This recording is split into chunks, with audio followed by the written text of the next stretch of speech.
Serge Venturini, Le tigre de l'œil.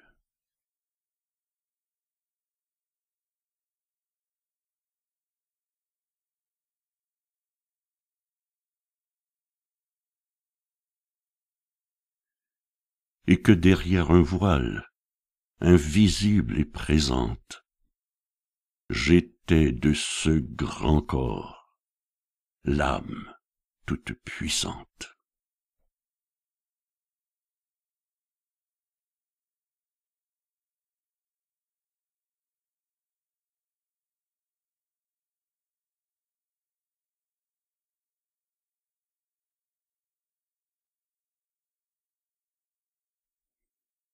Au-dessus des eaux mugissantes et glacées du fleuve des morts, il existe un pont entre le visible et l'invisible.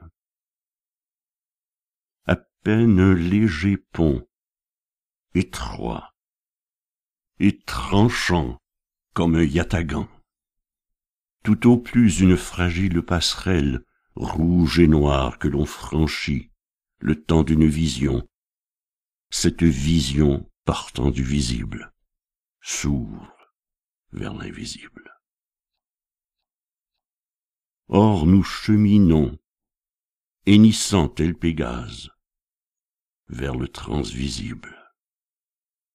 Les êtres visibles me sont souvent invisibles, alors que je vois, dans mes absences au monde réel, les êtres invisibles. Lorsque mon regard transperce l'invisible, ils me sont manifestes dans la transparence. Ils viennent sourdre du visible pour apparaître, tout droit venus de l'invisible, couverts de cette rosée, comme surgis d'une brume épaisse, connus et inconnus. Le beau, mais cela n'est guère neuf, est l'expression de l'invisible. Même si le mystère de ce monde demeure dans le visible, même si les temps où nous vivons refusent de regarder en face l'invisible, car ils refusent de sortir de la matière pour voir au-delà du corps. Chez eux, l'œil n'écoute plus rien, n'entend plus, ni langue rare, ni couleurs stridentes, ni parfums empourprés. Quand la porte du visible est enfin ouverte, alors dans toute sa splendeur, les formes éclatantes émergent de l'invisible.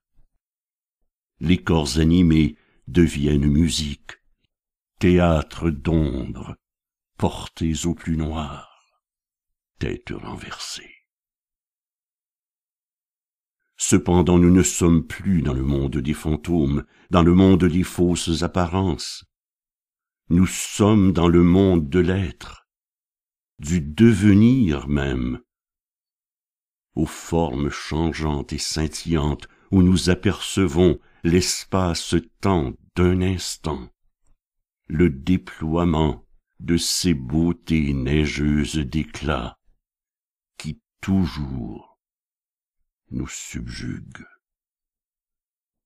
Ô Fravarti!